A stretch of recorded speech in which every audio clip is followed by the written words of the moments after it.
사도 바울이 자기가 개척한 교회는 아니지만 골로새 교회, 에베소 사역을 통해서 어쩌면 열매 맺게 된 골로새 교회의 이야기를 듣고 쓴 옥중 서신 중에 하나가 이 골로새서 아닙니까?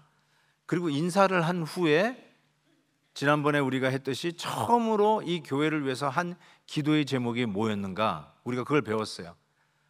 모든 신령한 지혜와 총명으로 하나님의 뜻을 아는 것으로 채워지게 하소서. 하나님의 뜻을 아는 것으로 충만하게 하소서. 우리의 입에 딱딱 붙지 않는 기도 제목이지만 가장 먼저 골로새 교회를 위해서 기도한 이 기도 제목, 그리고 실은 가만히 살펴보니까 에베소서에서도 빌립보서에서도 이 기도를 드렸던 사도 바울의 이 기도가 얼마나 중요하길래 처음으로 드린 기도 제목이 이거였을까? 모든 신령한 지혜와 총명으로 하나님의 뜻을 아는 것으로 충만하게 하소서. 그래서 이거를 우리가 해야 된다고 말씀드렸어요. 실천하셨는지 모르겠어요. 입에 안 붙어도 계속해서 하나님, 우리 자녀를 위해서, 우리 자녀가 모든 지혜와 총명으로 하나님의 뜻을 아는 것으로 충만하게 하옵소서. 이걸 기도하는 것이 가장 중요한 기도 중에 하나다라고 말씀을 드렸어요. 그리고 이제 오늘 본문은 그 두 번째, 세 번째 기도 제목이라고 이야기할 수 있습니다. 자, 그래서 그 두 번째 기도 제목이 뭔가? 범사의 주를 기쁘시게 하옵소서. May we please the Lord in every way. 범사에, in every way, 모든 일을 하는 일에 주님이 그걸 보시고 기쁨이 되는 일을 하게 해달라.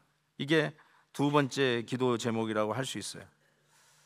하나님이 우리를 보실 때 뭐 하나님 인격체라고 하니까 하나님도 감정 표현을 하시잖아요. 한숨 쉴 때도 있지 않을까요? 그렇죠? 우리를 보면서 정말 답답하다라고 하실 수도 있을 것 같고, 또 한편에는 여기서 기도한 대로 주님이 우리를 보실 때 우리가 주님의 기쁨이 되게 해 주옵소서. 저는 이 말씀 묵상하는 가운데 제 제자가 생각이 났어요. 제가 전도사 시절 때 중고등부 전도사를 할 때였어요. 제가 중고등부 전도사 할 때 가르치던 학생 중에 3명이 목사가 됐어요. 열매가 있었다는 걸 말씀드리는 거예요. 정말로 참 뜨거웠던 그 중고등부 사역이었는데, 그 중에 한 학생이 이제 대학을 가게 됐는데 성격이 좀 야들야들해요. 근데 어디를 가게 됐냐면 공군사관학교에 합격이 됐어요. 그래서 공군사관학교를 이제 들어가게 되는데 약간 남자아이인데 좀 이렇게 부드러워. 너무 부드러워. 좀 여린 것 같아. 그래서 제가 당부를 했어. 너 학교 갈 때 당당하게 가라. 울지 마라. 씩씩하게 가라. 사관생도 같이 앞으로 이 군대 장교가 돼야 될 텐데 당당하게 가라. 알겠어? 예. 그러고 나서 이제 덴버로 갔죠. 덴버에 그 에어포스 아카데미가 있잖아요.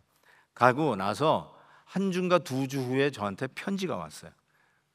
그때만 해도 인터넷 이런 것들이 없었을 때니까 편지가 왔어요. 그 편지를 읽어봤는데 그 편지에 이렇게 썼어요.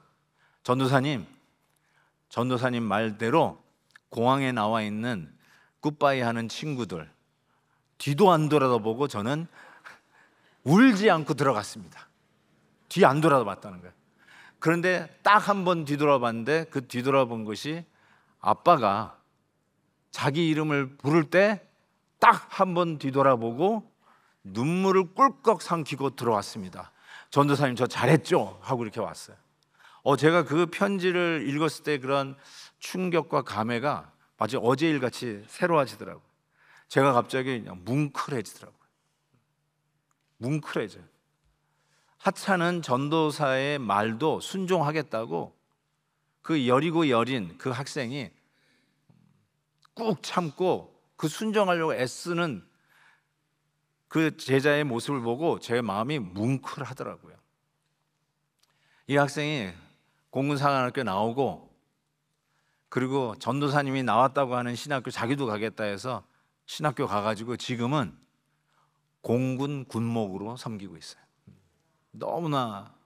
그래서 제가 SNS로도 이 말씀 묵상하다가 우리 그 친구가 생각이 나서 메시지를 보냈어요. 잘 지내고 있느냐고.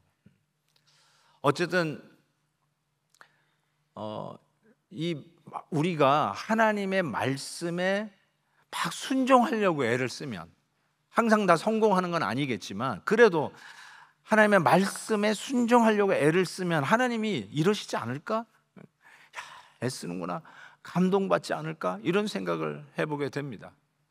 그래서 제가 참 좋아하는 하나님의 말씀 중에 하나가 스바냐 3장 17절 말씀이에요. 너의 하나님 여호와가 너의 가운데 계시니 그는 구원을 베푸실 전능자시라. 그가 너로 말미암아 기쁨을 이기지 못하시며 너를 잠잠히 사랑하시며 너로 말미암아 즐거이 부르며 기뻐하시리라. 하나님이 우리가 애쓰고 순종하려고 애를 쓰는 모습을 보고 이런 표현을 써서 기쁨을 이기지 못하신다.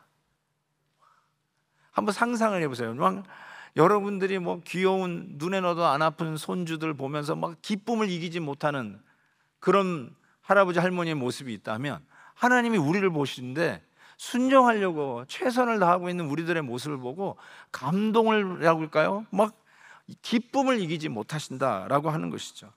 그런 의미에서 사도 바울이 이 골로새 성도들에게 뭐라고 얘기해요?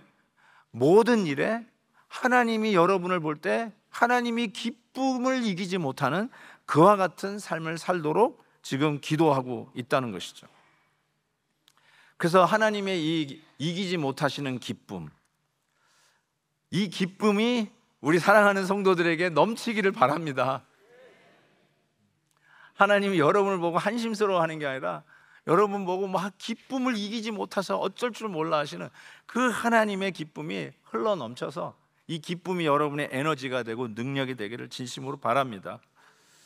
그 다음에 이제 사도 바울이 골로새 성도들에게 뭐라고 기도하는가 봤더니 좀 길지만 그의 영광의 힘을 따라 모든 능력으로 능하게 하시며 기쁨으로 모든 견딘과 오래 참음에 이르게 하옵소서. 참 이게 너무나도 이 기쁨이라는 뭔가가 지금 매개체가 돼서 지금 두 번째 기도 제목, 세 번째 기도 제목을 하고 있다는 것을 여러분이 금방 캐치하실 거예요. 저기에서 나오는 힘, 능력. 힘은 우리 영어 단어의 다이나마이트라고 하는 단어가 나온 헬라어 두나미스고요. 그리고 이 능력은 크라토스라고 하는 헬라어예요. 두나미스는 전수되어야만 하는 힘이고, 크라토스는 전가된 힘이 행동으로 나타나는 능력입니다. 무슨 말인지 몰라도 돼요. 능력하면 우리가 흔히 생각하기에 홍해를 가르는 능력, 요단강을 가르는 능력, 죽은 자가 살아나고 앉은뱅이가 일어나고 눈먼 자가 눈을 뜨는 이런 기적적인 능력만을 생각하는데, 오늘 사도 바울이 지금 드리는 기도 제목의 그 능력은 초점이 다른 데 있는 것을 알게 됩니다. 바로 뒤따라 나오는 내용인데, 모든 견딤과 오래 참음, 견딤과 오래 참음, 이게 능력이에요. 고린도 전서에서 나오는 말씀처럼 실은 이 오래 참음, 모든 걸 견딘다는 거, 이게 사랑장에서 나오는 얘기거든요. 그래서 사랑은 언제나 오래 참고, long suffering, 온유하고 시기하지 아니하며, 사랑은 자랑하지 아니하며 교만하지 아니하며 무례히 행치 아니하며, 그 다음에 모든 것을 참으며 모든 것을 믿으며 바라며 견딘다. 지금 정확하게 이 단어죠. 사랑장 13장을 제가 설교한 적이 있어요, 시리즈로. 그때 이 사랑은 성품의 열매라고 말씀드렸어요. 우리의 인격에 묻어나는 성품이에요. 예수 믿는 사람이면 마땅히 맺혀져야 할 성품, 인격, 그런 의미에서 오래 참고 오래 견디고, 이 전부 다 인품에 대한 이야기인 것을 알 수 있어요. 예수 그리스도의 사람들은 이와 같은 열매를 마땅히 맺을 수밖에 없다는 것을 이야기하는 것이죠. 그렇다면 능력이라고 이야기하는 이 능력을 위해서 기도하는데, 이 능력이 무엇이냐? 잘 참고 오래 참고 모든 걸 견디는 능력을 이야기하고 있다는 것입니다. 다윗의 인생에서 생각해 볼 때 다윗의 최고의 능력 발휘는 물맷돌로 거대한 골리앗 장군을 무너뜨렸던 사건이 아닐까 싶어요. 그렇죠. 일개 목동 소년이 그 누구도 감히 범접할 수 없는 막강한 원수 골리앗, 그 거인 골리앗을 물맷돌로 쓰러뜨리고 웬만한 사람은 그의 칼을 들기도 힘들었던 무게의 칼로 뽑아 골리앗의 목을 베어버렸던 사건, 이것이야말로 다윗의 최고의 능력의 하이라이트였다고 우리가 생각할 겁니다. 그런데 실은 다윗에게 있어서는 더 큰 능력이 발휘되었던 그의 인생에서 중요한 스토리는 사무엘하 16장, 소위 시므이 사건에서 발휘된다고 저는 생각합니다. 그때가 언제냐면 자기 아들 압살롬이 아버지 다윗을 대항하여서 구테타를 일으켰어요. 반란을 일으켰어요. 그래서 다윗이 거르마 나살라를 하면서 급하게 왕궁을 빠져나가고 도피하기 시작합니다. 달아나고 있는 과정 속에 사울 왕가의 그 베냐민 지파의 한 사람 시므이가 이와 같이 다윗을 향하여 무례하게 말을 합니다. 제가 그거를 공동번역 개정으로 좀 더 우리에게 가까운 표현으로 읽어보겠습니다. 다윗 왕이 바후림이라고 하는 지역에 다다랐을 때 사울의 친척 하나가 거기서 나오면서 입에 담지 못할 욕설을 퍼부었다. 그는 게라의 아들로 이름은 시므이였다. 그는 왕과 신하들 그리고 좌우에 모시고 선 군인과 장교들에게 마구 돌팔매질을 하며 이런 말로 다윗을 욕하는 것이었다. 꺼져라 이 살인자야, 꺼져라 이 불안당 같은 놈아, 사울 일족을 죽이고 나라를 빼앗은 놈, 그 원수를 갚으시려고 이제 야훼 하나님께서 이 나라를 네 손에서 빼앗아 네 아들 압살롬의 손에 넘겨주신 것이다. 이 살인자야, 네가 이제 죄 없는 사람 죽인 죄를 받는 줄 알아라. 그랬더니 다윗과 함께 같이 가고 있었던 장군 아비새가 이렇게 얘기합니다. 이 죽은 개만도 못한 놈이 무엄하게도 임금님을 욕하는데 그냥 내버려 두십니까? 내가 당장 건너가 목을 자르겠나이다. 영화를 너무 많이 봐서 죄송합니다. 그랬더니 자, 이제 다윗이 하는 말이에요.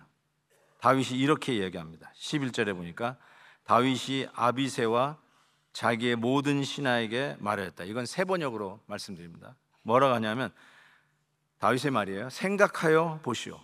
나의 몸에서 태어난 자식도 나의 목숨을 노리고 있는데 이러한 때에 하물며 저 베냐민 사람이야 더 말해 못하겠소. 주님께서 그에게 그렇게 하라고 시키신 것이니 그가 저주하게 내버려 두시오. 혹시 주님께서 나의 이 비참한 모습을 보시고 오늘 시므이가 한 저주 대신에 오히려 나에게 좋은 것으로 갚아주실지 누가 알겠소? 저는 이것을 보면서 이게 골리앗 장군 때려잡은 능력보다 훨씬 더 강하고 위대한 능력이라고 생각해요. 자기를 향해서 욕하는 그 시므이를 향해서 모든 견딘과 오래 참음의 능력을 발휘하고 있다는 것이죠. 우리가 한 가지 여기서 완전히 좀 새롭게 개념을 정립할 게 필요해요. 그게 뭐냐면 오래 참는 것, 모든 걸 견디는 것. 이거를 한마디로 얘기하면 인내라고 이야기할 수 있어요. 인내, 참아내는 것.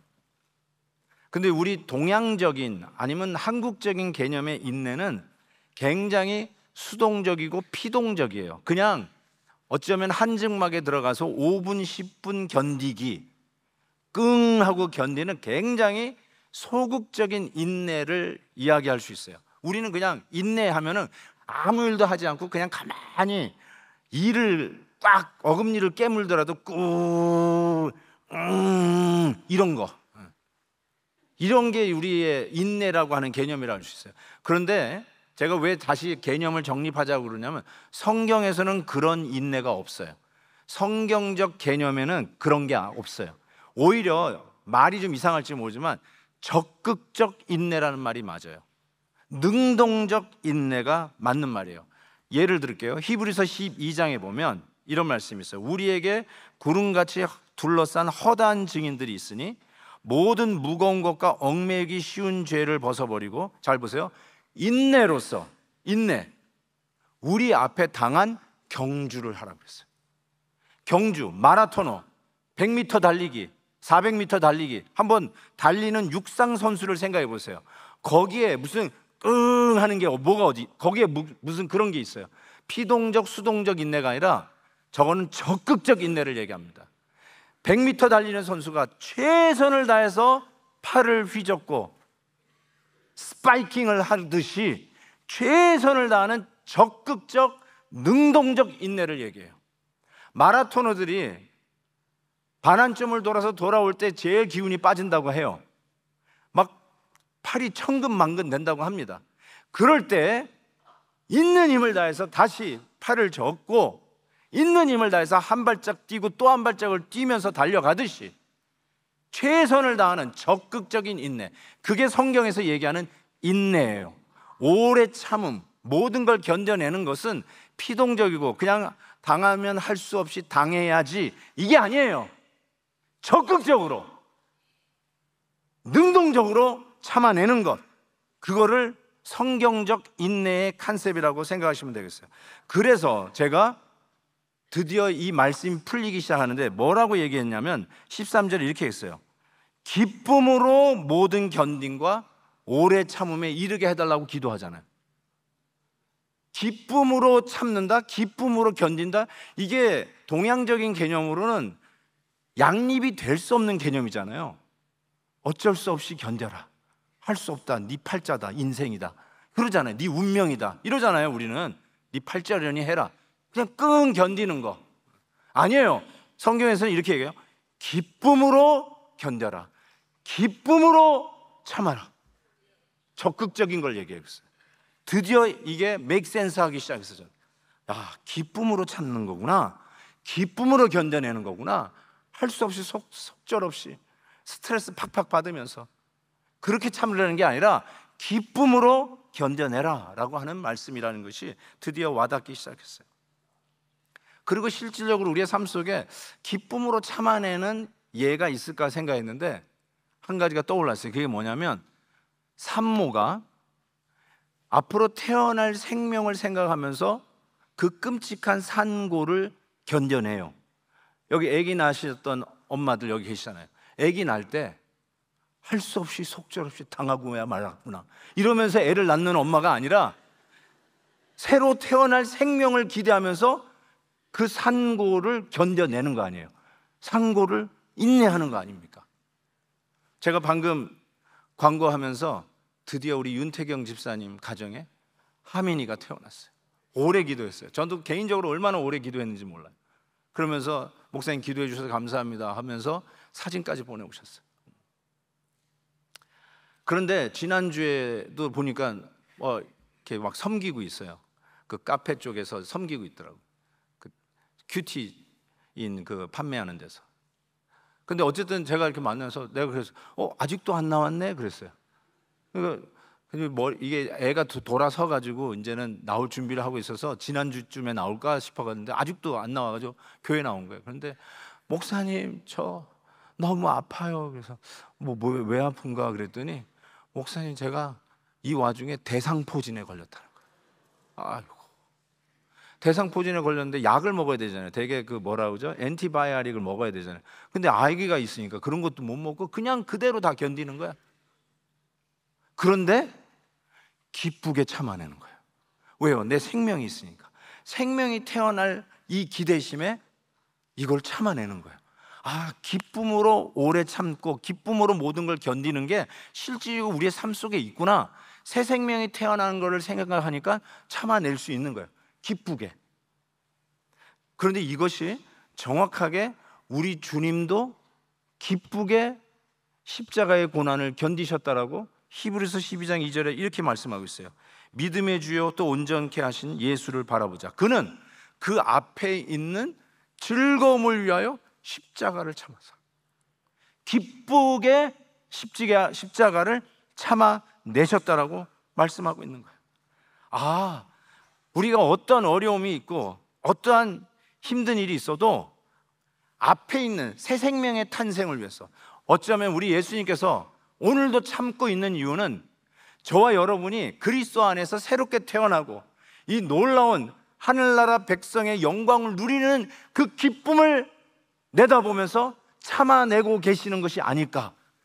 우리의 구원을 그렇게 이루셨던 주님께서 오늘도 여기 계신 많은 분들, 주님이 기쁘게 참고 있는 열매로 여기 앉아 계신 거 아닐까요? 그래서 베드로후서에 이런 말씀이 있어요. 주의 약속은 어떤 이들이 더디다고 생각하는 것 같이 더딘 것이 아니라 오직 주께서 너희를 대하여 오래 참으사, 보세요, 아무도 멸망하지 아니하고 다 회개하기에 이르기를 원하시니라. 회개하기를, 그리하여 영광 가운데 들어가기를, 멸망만하지 아니하고 영광 가운데 천국 입성하기를 하나님이 그 기쁨을 위해서 오늘도 여러분을 참아내고 계시는 것이다. 아멘입니다. 아멘. 제가 이번 주 초에 이렇게 어느 분의 얘기를 들어서 우리 교회 김의신 장로님, 암 전문의 장로님이 유퀴즈에 나왔다고 해서 그걸 들어봤어요. 우리 교회 장로님이 또 그 윤우님이 진행하는 이런 예능 프로그램에 나왔다고 그래서 그래요? 그래가지고 한번 봤는데 지금도 뭐 장난이 아니에요. 조회수가. 우리 김의신 장로님이 너무 유명해지셔서 지금 야단입니다. 뭐 저한테까지도 섭외가 들어올 정도니까요. 그래서 유퀴즈를 제가 쭉 들어봤어요. 장로님 무슨 말씀하시나? 그러니까 암 전문이니까 왜 암이 생깁니까? 이 암을 치료할 때는 어떻게 해야 됩니까? 이제 이런 제너럴한 질문들도 나왔는데 우리 김희신 장로님께서 이렇게 얘기하더라고요. 사람이 부정적이고 소극적이면 암 치료가 안 된대요. 여러분이 그래서 암을 대하는 이 환자들의 마음과 자세, 이 태도가 암 치료하는데 아주 중요하다고 얘기하면서 긍정적이어야 된대요.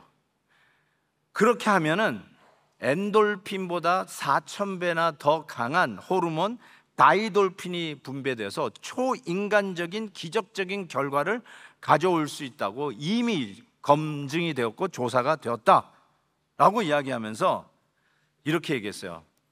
배짱이 좋은 사람은 병에도 잘 안 걸리고 걸려도 빨리 낫는다. 그 배짱을 얘기하면서 이 전문 용어를 안 쓰시고 우리들이 쓰는 말을 써가지고 굉장히 흥미롭게 들었는데 그 다음에 하신 말이 더 관건이었어. 그 말씀을 할 때 밑에 자막이 막 달려 쾅쾅. 뭐라고 얘기했냐면 이렇게 얘기했어요. 깡패 같은 마음을 가진 사람들이 치료를 잘 받는다. 갑자기 깡패? 이런 생각에서 이게 뭐지? 했는데 두 가지를 얘기하시더라고요. 깡패 같은 사람이 암 치료를 잘 받고 암에도 잘 안 걸린대요. 그게 뭐냐면 깡패는 의사의 말에 절대 순종한대요. 그리고 단순하대요. 기문기구 아니면 아니야.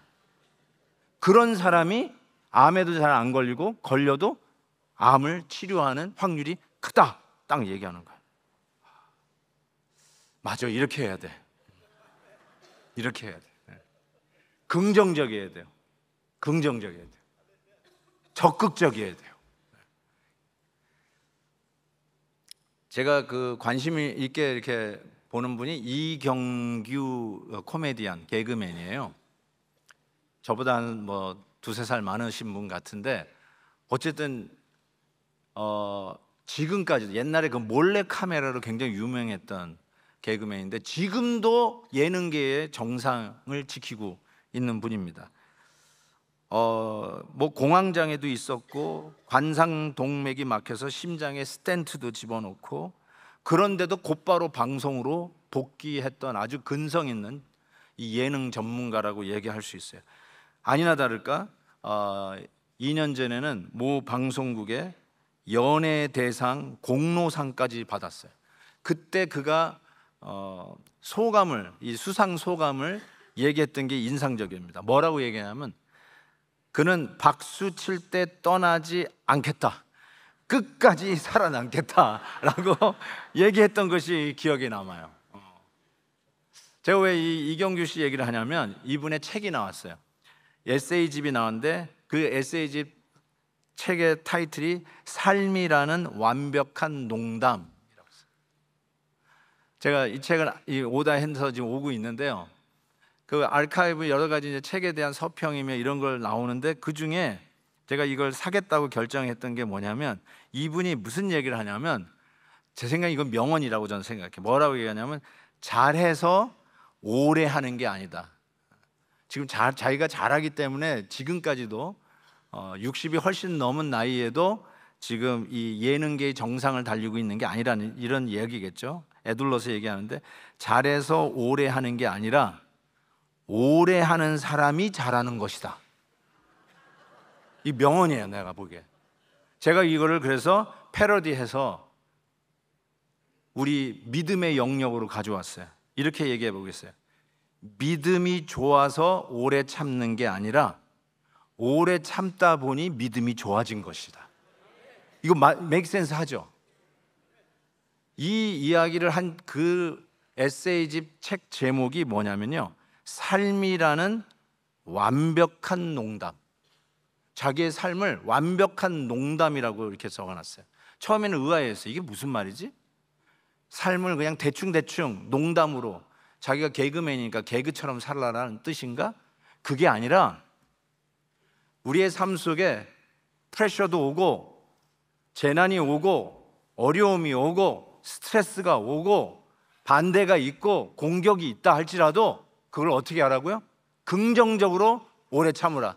적극적으로 오래 참으라. 농담으로 여겨라. 농담이야. 그리고 내 길 가는 거예요. 그러면 오래 가게 되고 오래 가는 게 잘하는 것이다. 굉장히 인생 철학이 있는데 실은 굉장히 성경적이라고 생각해요. 지금 사도 바울이 기쁘게 오래 참고 기쁘게 모든 걸 견디도록 기도하고 있잖아. 그만큼 중요한 기도를 하고 있다고 생각하잖아요. 우리도 이 기도를 하자고요. 우리 자녀들을 위해서도. 얼마나 많은 스트레스와 얼마나 많은 프레셔 속에 우리 아이들이 이 메인란에 들어가가지고 싸울까요? 그러니까 어떻게 이래? 기쁘게 우리 자녀들이 이 모든 어려움과 모든 이 환난을 견디고 인내하게 하옵소서. 이 기도를 하라는 거 아니에요. 그게 중요한 기도라는 말이죠. 그런데 이것이 이 자세가 능동적 인내, 적극적인 인내가 의료계에서도 통하잖아요.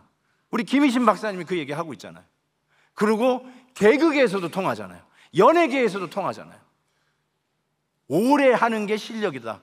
실력이 좋아서 오래 하는 게 아니라 오래 하는 게 실력이다. 저는 이 말씀을 보면서 이런 거구나. 사랑하는 우리 베델 성도 여러분, 만만치 않은 인생이에요. 그렇죠? 근데 그 삶을 어떻게 보냐? 완전 농담이다. 케어레스하게 보라는 게 아니라 담대하게 어떤 어려움도 스트레스 받고 암덩어리 키우지 말고 프레셔 받고 끙끙거리면서 몸 망가지지 말고 적극적으로 능동적으로 인내하면서 농담이다. 농담이다. 하나님께서 나에게 주시는 이 은혜를 지켜가면서 당당하게 적극적으로 나아가면 하나님께서 우리에게 기쁨을 이기지 못하시는 그 기쁨이 쏟아 부어지면서 그 능력으로 우리의 삶의 수많은 스트레스와 프레셔들을 넉넉히 이기고 믿음으로 나갈 줄 믿습니다. 이게 바로 복음의 방법이고 우리 주님이 그렇게 우리를 참아내듯이 우리도 우리 앞에 있는 그 어떤 장애물이라도 참는 게 능력이에요. 칼로 골리앗 목을 벤 게 능력이 아니라 참는 게, 시므이의 그 욕설을 참아내는 게 그게 진짜 능력이었어요. 우리 하나님께서 이 능력을 저와 여러분에게 물붓듯이 부어주셔서 오늘도 당당한 믿음의 장군들로 세우시기를 주의 이름으로 축복합니다. 우리 같이 한번 찬양하겠습니다.